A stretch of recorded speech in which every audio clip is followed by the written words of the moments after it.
हमारे शो की ओर, जहां पर आज हम बात करेंगे न्यूक्लियस सॉफ्टवेयर के मैनेजमेंट से और जिनसे बात होगी ऑर्डर बुक डिमांड को लेकर। साथ ही समझेंगे कि क्या मार्जिन आगे भी अपने मौजूदा स्तर यानी 26 से 28% पर बरकरार रहेगा। इसके अलावा ये भी चर्चा करेंगे कि कंपनी के अधिग्रहण या बायबैक को लेकर क्या आगे कोई योजना होगी। इन सभी विषयों पर बात होगी और उससे पहले जान लेते हैं कि आखिर यहाँ पर तमाम सवाल हम लेंगे, लेकिन हमारे साथ अब जुड़ गए हैं न्यूक्लियस सॉफ्टवेयर के फाउंडर एमडी विष्णु आर प्रसाद। स्वागत है विष्णु जी आपका हमारी इस बेहद खास पेशकश में। और चलिए सबसे पहला सवाल ऑर्डर बुक पोजीशनिंग को लेकर ही पूछना चाहूँगी, जो कि 569 करोड़ के आसपास एंड ऑफ Q3 में हमने आती हुई देखी थी।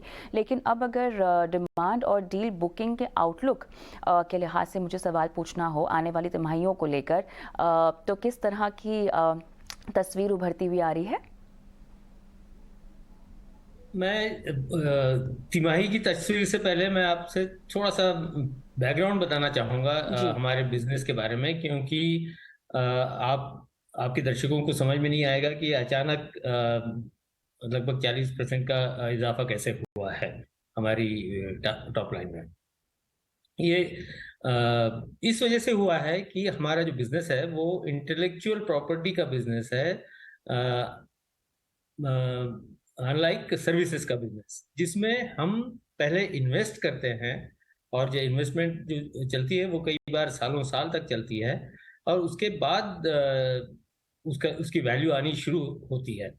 तो हमारे जो दो प्रोडक्ट्स हैं हमारे लेंडिंग, जैसे कि आपकी स्क्रीन पर दिखाई दे रहे हैं, एक तो लेंडिंग का प्रोडक्ट है और एक ट्रांजैक्शन बैंकिंग का प्रोडक्ट है। मैं पहले इनके बारे में बताना चाहूँगा थोड़ा सा। लेंडिंग प्रोडक्ट हमारी जो बैंक्स और नॉन बैंक फाइनेंस कंपनीज हैं उनको मदद करता है लोन ओरिजिनेट करने में, किसको कितने अमाउंट का लोन दिया जा सकता है और किस रेट पे दिया जा सकता है वगैरह। हमारा प्रोडक्ट मदद करता है हमारे बैंकिंग कस्टमर्स को और नॉन बैंक फाइनेंस कंपनीज को बताने में। उसके बाद वो सर्विसिंग का भी काम करता है हमारा प्रोडक्ट, और अगर कोई डिफॉल्ट कर रहा है तो कलेक्शन का भी काम होता है उसमें। तो 40 लाख करोड़ के रिटेल एसेट्स, मतलब लोन्स, जिसमें हाउसिंग लोन होगा, कार लोन होगा, टू व्हीलर लोन होगा, इस तरह के जो भी तरह तरह के लोन्स होते हैं, वो 40 लाख करोड़ के लोन्स हमारे प्रोडक्ट पर चलते हैं वतन में। और बाहर जो का देखें तो वो और भी ज़्यादा है, क्योंकि हम 50 देशों में काम करते हैं। और उसी तरह से ट्रांजैक्शन बैंकिंग वाला जो प्रोडक्ट है उसमें 15 ट्रिलियन डॉलर्स की ट्रांजैक्शंस हमारा ट्रांजैक्शन बैंकिंग प्रोडक्ट हर साल हमारे कस्टमर्स को करने में मदद करता है। तो ये जो प्रोडक्ट्स हैं ये हमने पिछले 3 दशाब्दियों में बनाए हैं, और हम वैल्यू लगातार डिलीवर करते आए हैं हमारे कस्टमर्स को। अच्छा, फिर क्या हुआ कि ये जो हम वैल्यू डिलीवर कर रहे थे वो उस उस काम में हम इतने लगे हुए थे कि हमारी जो जो हमारे जो प्रोडक्ट्स हैं उनकी कीमत क्या होनी चाहिए उस पर भी हमारा ध्यान नहीं गया। हम बस हमारे जो सर्विसेज बिजनेस है और बाहर के देशों से जो बिजनेस आता था उन बिजनेस को लेकर हम सर्विस करते गए सालों साल तक। और इसी वजह से हमारी जो ना टॉप लाइन उतनी बढ़ पाई और ना ही हमारी बॉटम लाइन किसी किसी ढंग की तरह लेवल पर पहुंच पाई। तो जब ये हमें समझ में आया कि ये तो बहुत ही हम अपने ग्राहकों को सर्विस नहीं कर पाएंगे अगले आने वाले 5-10 साल के बाद, तब फिर हमने हमारे ग्राहकों के पास जाकर ये समझाना शुरू किया। और ये बताते हुए बहुत ही खुशी हो रही है कि हमारे सभी ग्राहक इस चीज को समझ पा रहे हैं। और उनमें से कुछ ग्राहकों ने हमारा जो एनुअल मेंटेनेंस कॉन्ट्रैक्ट होता है AMC, उसमें अभी बढ़ा कर दिए हैं हमको पैसे, और बाकी ग्राहकों से हमारी बातचीत चल रही है। तो ये जो आपने सवाल पूछा था EBITDA परसेंटेज का, तो वो इसेंशियली उस बेसिस पर निर्भर करेगा कि किस समय तक हम हमारे सारे ग्राहकों से एएमसीज फाइनल कर पाएंगे और उसके साथ-साथ फिर हमारा जो जो नए ग्राहक आ रहे हैं, उनके साथ किस गति से हम इम्प्लीमेंट करते हैं उन चीज़ों पर ये सब निर्भर करेगा। अब थोड़ा-सा लंबा जवाब हो गया। जी, मैं समझता हूँ बिल्कुल, आपको नहीं मैं और भी समझा सवाल हैं पाया हूँ। आपके लिए, और भी सवाल हैं, विस्तार से आप बात कर रहे हैं, हमसे अच्छा लग रहा है। इनफैक्ट तमाम निवेशकों और दर्शकों को काफ़ी मार्गदर्शन मिलेगा आपकी ये बात सुनकर, इसीलिए ज़रूरी भी है कि आप विस्तार से बारीकी से जवाब दें। लेकिन अगला सवाल जो मुझे पूछना है वो बीएफएसआई के ओवरऑल रेवेन्यू की ओर है, जहाँ पर हम थोड़ा सा स्लो डाउन ग्लोबली भी आता हुआ देख रहे हैं। क्या आप इसको लेकर चिंतित हैं?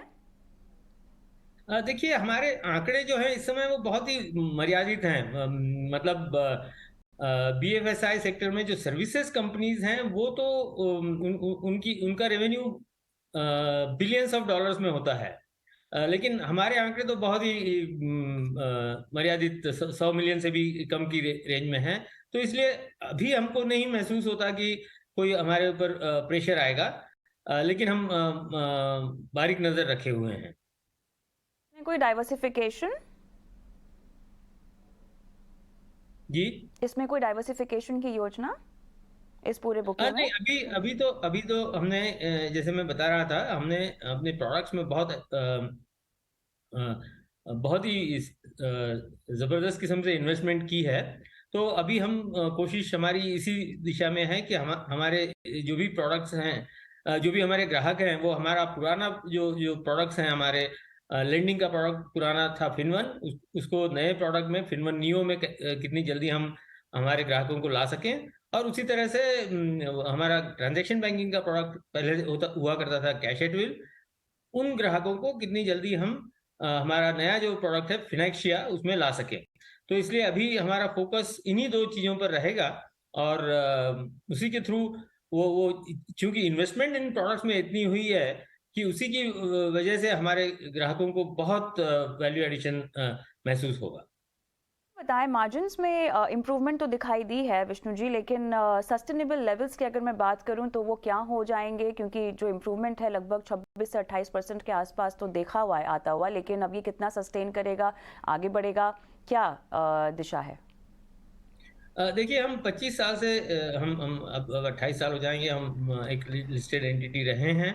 और जब भी इस तरह का सवाल आता है तो हमारा एक ही जवाब रहता है कि हम गाइडेंस नहीं देते हैं। हम तो इसलिए मैं आपके इस सवाल का जवाब नहीं दे पाऊंगा। आगे बढ़ते हैं और यहाँ पर किस तरह से अब टोटल कैश और कैश इक्विवेलेंट्स की अगर हम बात करें तो 31 दिसंबर के आसपास हमने देखा ये 533 करोड़ के आसपास था, लेकिन एक्विजिशंस की बात करें, बायबैक एक्सेट्रा की बात करें तो कैश का इस्तेमाल हो रहा है, ऐसा कह सकते हैं? देखिए एक्विजिशंस की जहाँ तक बात है, अभी हम किसी भी तरह का एक्विजिशन करने की हमारी स्ट्रेटेजी नहीं है। और जहाँ तक बायबैक की बात है, अभी हमने 2 साल पहले किया था और फिर से बोर्ड इन चीज़ों पर बिल्कुल बारीक नज़र रखता है और वो जैसे ही डिसाइड करेंगे तो फिर हम अपने निवेशकों को भी बता पाएंगे। ऑल राइट, विष्णु जी, कुल मिलाकर बहुत बहुत धन्यवाद, आपने समय निकाला इस खास पेशकश के लिए और दर्शकों को इतनी बारीकी से तमाम जानकारियां दी कंपनी के बारे में। हम आगे बढ़ते हैं और रुक